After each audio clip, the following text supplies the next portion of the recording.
Lord give us understanding in Jesus' name. Ask question or else you will never get answer. There were many things Jesus did and his disciple will come and ask him, why couldn't we cast out this demon? Who is the greatest in the kingdom of heaven? What is the meaning of the parable of the sower? They were always asking questions and he could give them answer. They said, teach us how to pray. Many Christians live a life of assumption. They don't ask questions. And when you don't ask questions, you will live a blind life.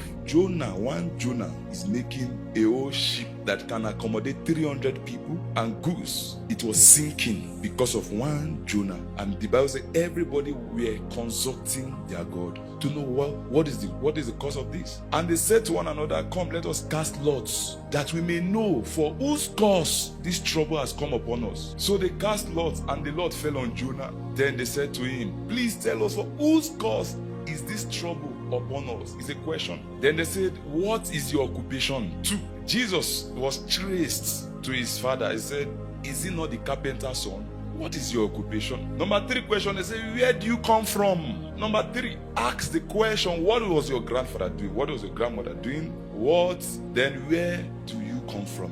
What normally happens to people that comes from this place? Then they say, what is your country? Then they say, what people are you? What is the custom of your people? What is the traditional? What is their belief? So he said to them, I am an Hebrew and I fear the Lord, the God of heaven, who made the sea and the dry land. The solution is coming to the storm. Then the men were exceedingly afraid and they said to him, why have you done this? Now you ask question also, why have you done this? Why were they killing people? Why were they doing sacrifice? Why did they take me here when I was a child? Why have you done this? That's another question. For the men knew that he fled from the presence of the Lord because he had told them. Then finally they asked more questions. Then they said to him, what shall we do to you that the sea may be calm for us? What deliverance process am I going to go through to break free from this oppression? The Bible says, for the sea was growing more tempestuous. If you don't trace properly where you are from, what normally happened to those that came from where you are from? Why are you born into that family? Why are they doing this sacrifice? Why do they go to the graveyard? Where is your father? Where is your mother? Why did they break up? What was your father doing? What was your mother doing? If you don't find this out, you will live in blindness. Like the Kennedys, they were always dying. If you are from that family, the truth is everybody's family have their own. That's the one we know. In case you think is from Africa, the Kennedys, they're in America. One was a president, I think so. That one was assassinated. His brother was doing rally. The 2 politicians among their family was assassinated. Every trace of oppression in our life, it can be traceable to what happened to you when you were a child or what happened to you before you were born. And in case you are here, you see a tribal mark on your body, you must ask why that mark was placed on you. Don't assume I became a Christian, it doesn't bother me. Ask question, why was this mark given to me? What happened to me? Because every mark you see on your body is for identification. A spirit is used to identify you. Mark is very important because in the book of Revelation, and no one may buy or sell except one who has the mark or the name of the beast or the number in his name. So the time is coming where everybody in this world will be marked. If they don't mark you, you can't find a job. That mark 666. If they don't mark you, you won't find a job. If they don't mark you, you can't buy food. There's nothing you can do if that mark is not on you. So it's very important. So you can't just grow up and see a mark on your body, a tribal mark. I'm not asked, why is this mark on my body? Why did they give me this mark? You were sick, so we have to take you there. No, where did you take me to? And what did the herbalists say when they were marking me? If they could trace Jesus, so I said, is this not the carpenter's son? Is his sister not Mary? It's not this one that was born among us here. It's very important you know where you are from and where you are going. Because if you don't know where you are from, you can't know where you are going. John 13:3, Bible says, Jesus, knowing that the Father have given him all things, and he knows where he was from. Jesus, knowing that the Father had given him all things into his hand, and that he had come from God and was going to God. That is what is called roots. I am from God, I'm returning back to God. One of the painful things is that in Africa, our lineage, our identity is not really written on books. Hardly you find a family now where you can trace back to their 4th generation. Our own, the spirits that are holding it.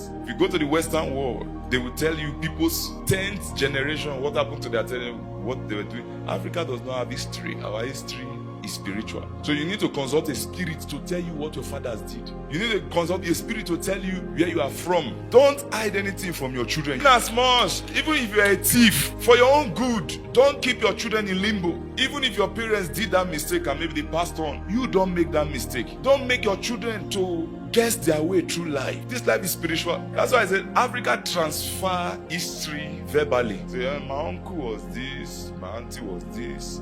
They transfer history verbally. So you must talk to your children. Don't hide. You are a new creature. Say, this me I stole before I was carrying gun. There was a time I used to steal my boss money at work. Tell your children what you did. They will know where to fight their battle from. Some time ago, a man got married to a lady and they were barren for many years. And they went to every pastor, no way. Went to every spiritualist, no way. And one day, the man prayed one prayer, and while he was sleeping, he saw his wife. The wife mother was holding a baby, and the wife was trying to drag the baby with the mother, even him himself, but the mother was holding that baby. And when he woke up, he just tapped the wife, "Wake up, what went on between you and your mom?" She said nothing, and he got very angry. He said, "You better talk." And she started confessing that I maltreated her, I beat her up, and many times she cursed me. Then they had to buy gifts. Go and look for that woman, gave her everything and apologized to her, and she lifted the curse. That same year they got their baby. So many things that are holding people are from the roots. What you did yesterday, you can call it karma, because every effect have a cause and every cause have effects. Talk to your children. Ask your parents question. You talk to your children, because if you tell your children where you went wrong, battle that's supposed to take them 50 years can just take them 1 year. They are done with it. Many battles you are facing today is because your parents didn't tell you what went wrong in the family. So it's as if it's an extended battle. It's as if you are fighting a battle that never ends. And let me shock you. Spirits take advantage of people's history. That is why a demon can tell Jesus to say, "Have you come to trouble us before our time?" Meaning we still have time on earth here. Jesus was casting out the spirit from the man of Legion. The demon said, "Please, don't cast us out of this territory," because they have the history, the archive of that territory. There was a reason why God asked the children of Israel in Judges 10 from verse 6. See, then the children of Israel did evil again in the sight of the Lord, and served Baal, Ashtoreth, the god of Syria, the gods of Sidon, the gods of Moab, the gods of the people of Ammon, the gods of the Philistines, and they forsook the Lord and did not serve him. So the anger of the Lord was hot against Israel, and he sold them into the hands of the Philistines. The same people that they are serving their God started ruling them. He handed them into the hands of the Philistines, into the hand of Ammon. From that year, they harassed and oppressed the children of Israel for 18 years. All the children of Israel were on the other side of the Jordan, in the land of the Amorites, in Gilead. Moreover, the people of Ammon crossed over the Jordan to fight against Judah, also against Benjamin, against the house of Ephraim, so that Israel was severely distressed. And the children of Israel cried out to the Lord, saying, "We have sinned against you, because we have both forsaken our God and served the Baal." So the Lord said to the children of Israel, "Did I not deliver you from the Egyptians, and from the Amorites, and from the people of Ammon, and from the Philistines? Also the Sidonites, the Amalekites, and the Moabites oppressed you, and you cried out to me, and I delivered you from their hand. Yet you have forsaken me and served other gods. Therefore I will deliver you no more." Now, where was their oppression coming from? Their oppression came from they serving. The people that is oppressing them, they are serving their gods. So the only reason they could oppress them is because you are serving my God. You are under my oppression because you are bowing to my own God. If you would have bowed down to your God and know your God, he would have saved you from my hand. But in as much as you don't know your God, you are serving my own God, you will be under oppression. In Jeremiah 7 from verse 18, this is one of the gods the children of Israel were worshipping. They could not leave these gods. Every time they left, they went back again. He said the children gathered wood, the father kindled the fire, and the women kneaded dough to make cakes for the queen of heaven, and they pour out drink offering to other gods, that they may provoke me to anger. Chapter 44 from verse 17. This queen of heaven is called Ashtoreth. That's her name. When you see it in Judges, it's called Ashtoreth. She's a principality, and she was in control of fertility. Anytime you want to plant or harvest, you must sacrifice to her. In case your family here, or you came from a land where they celebrate a new fruit, in the place I came from, they call it New Yam Festival. They are serving this goddess. She's called the goddess of fertility. When people are barren and they say go and throw something in the water, she is the one that they are offering to. She's the goddess of fertility. And in India they call her Is. In Ephesians they call her Dinah. They also call her Queen of Heaven. So even till today, she's still in our midst. Those people you see that anytime there's a full moon, They are worshiping the moon. They are worshiping her. That's how you know her. Yeah, she come as the moonlight. Every time there's a full moon, you see people dancing and worshiping. Is that they are worshiping? Sometimes they call her Madonna. They call her Mother of God. They are still there. They just change name. She changes her name. The other one again is bar. Where you see disco music, disco, those disco lights you are seeing, those serving moon are serving the fallen angel called bar. When you go to club, you see all those lights, you see winging. The inspiration came from that gods, and they call it art disco music. Every time you go to club, if that light shine on you, your urge for sex will just increase. That is how they worship Ba in those days. He's the god of sun, so he control lights. He work with light. That disco light you see, and he always make people drink and high. Those days when they were worshiping Ba, people take drugs to high. Once they take it, they go into another realm. But in our generation now, you won't hear Ba again. And Ba is represented by bull. No bull. The country was worshiping a bull. That's Brazil. That's what Ba represents. Meanwhile, you think Ba is in the Bible. He's still in our generation. In India, they don't eat cow. That is Ba they are worshiping. The god of the bull. Ba. So when you see people in drugs, you see disco music, disco lights, rock, hard rock music is Ba. When people are high, they begin to misbehave. Meanwhile, in our mind, mostly many Christians, they don't even know. Some Christians play those kind of music. They play hard jazz. Is it jazz music or rock? They call it. You are possessed. You are a Christian, you go to the club, those lights are shining on you. You can't control your sexual urge. You will be like an animal. They bring sexual degradation. That was how Ba was worshipped in those days. The people get high. Go and read about when Elijah was calling down fire against the prophet of Ba. They were doing a lot of things. Some of them were cutting their body. That's why you see most of children, if they are depressed, they begin to cut their body. They cut themselves with knives. Some people, if they are sad, they either bite themselves or cut themselves with knife. Read when Elijah was trying to call fire from, that was what the prophets of Ba were doing. They were cutting themselves with knife. So when you trace the root, you know where the oppression is coming from. They said Jesus was casting out demon through Beelzebub. Beelzebub means Lord of the Flies, meaning Beelzebub is in control of any demon that is flying. That's the meaning. All the witches and wizards in your village are headed by Beelzebub. His image is half human being, half us. And you see the wings is like a bat wing, like a spider web. That's how it represents. These are princes. And anytime you start seeing during Christmas, people are dying on the road, blood, Beelzebub is the cause. He's the refueler of the blood bank in the kingdom of darkness. He's very close to the devil. He's the devil direct protocol, number one protocol, Beelzebub. So he transports blood to the second heaven, to the blood bank where the devil stays. But you think they are not here. Why is it that every Christmas people die? From October to September to February, not December, February. People think it ends in December. No, check very well. You discover that people die more January and February. Beelzebub, it causes destruction. It works with destruction. Blood is in need of blood. All those witches in your village submit to Beelzebub. Once you are initiated to that kingdom, to the kingdom of darkness, you will want to drink human blood. You see the way somebody say is addicted to drugs. That's how these demons, even witches, are addicted to human blood. They can't live without human blood. Then another one again is mammon. Jesus said you can't worship God and mammon. Mammon is one of these princes. And you know what they put in your heart? Greed and covetousness. You can never be satisfied with anything when mammon possesses you. Mammon is going to walk hand in hand with the beasts. Because they will, once the end time is coming, finance will collapse. So they need to control the world with finance, money. So the beast that is coming will control with mammon. Now let me advise you as a Christian. It's very important. Listen to what God says.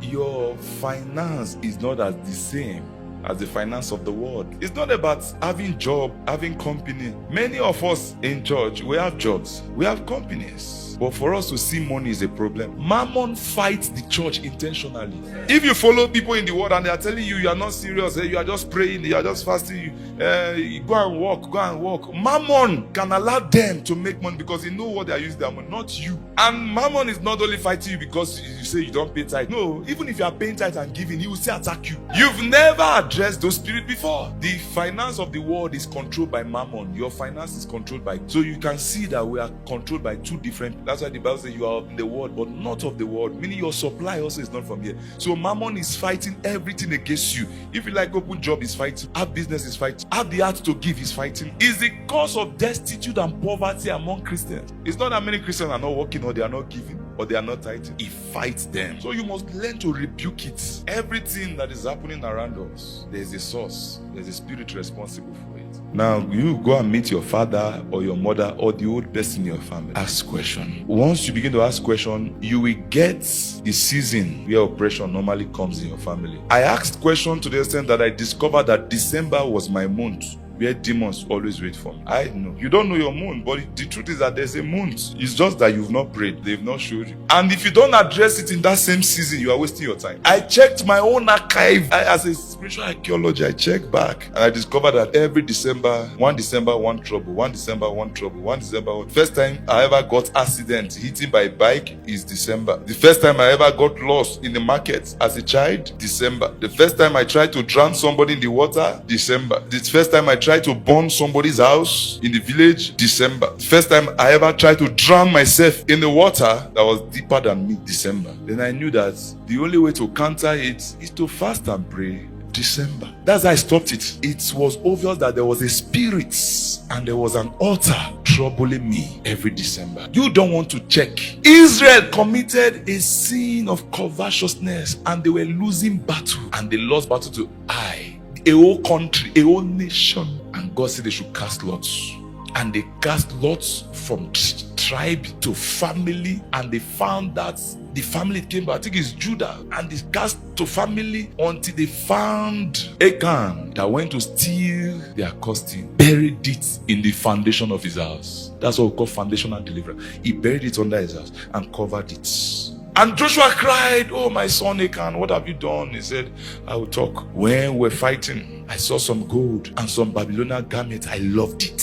Covetousness. And I stole it. I buried it under the tent in my house." That's called foundational power. The roots. Israel was failing. Achan family was failing. All the tribe of Israel was failing just because of one man's foundation, his roots. And men went into his house, his tent, dug it out and brought it out. And Achan baby that was even few months old, all the animal in Achan's family, they gathered all of them and stoned them to death. Even a baby that didn't know anything suffered that pain. So don't say, "I am innocent. I don't know what happened in the family." Even a baby was killed. Every seed that came out, anything that represented Achan's family was stoned to death in the Bible. So don't say, "I'm from the family, I'm innocent," or "It's not me that killed somebody, it's not me that did this one." It's not me. As far as you are from Achan. Same thing with Dathan and Abiram.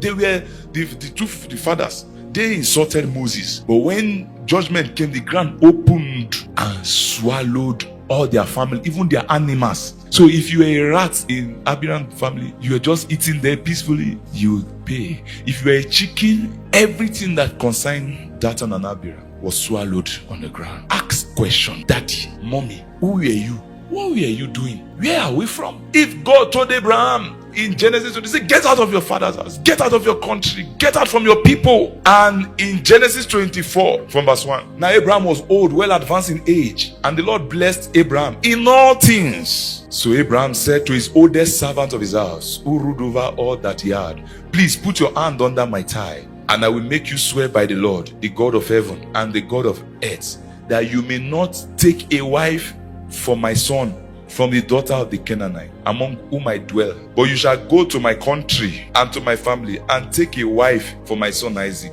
Then the servant said to him, "Perhaps the woman will not be willing to follow me to this land. Must I take your son back to the land from which you came?" But Abraham said to him, "Beware! Do not take my son back there." His own village. What connects families to oppression is iniquity. Same iniquity. Like what we connect the church to the Antichrist is immorality. What connects your family, what even separates you from the foundation of God, is iniquity. 2 Timothy 2:19. Nevertheless, the solid foundation of God stands. Having this seal, the Lord knows those who are his. Let everyone who names the name of Christ depart from iniquity. The foundation of God does not condone iniquity. The only way to be connected to God's foundation, he said, you must depart from iniquity. Even the church must depart from iniquity. Don't say, I'm a soldier of the Lord. I'm a soldier. I'm connected to God. I'm connected to God. No. See, the foundation of God, the seal, there's a seal there. That seal is called mark. Everyone that call on the name of the Lord Jesus Christ must depart from iniquity. Trace the iniquity of your family. They are very covetous, stingy. Force yourself to be a giver. Your father, your mother did not marry to give birth to you. Force yourself to marry. Don't hide secret from your children.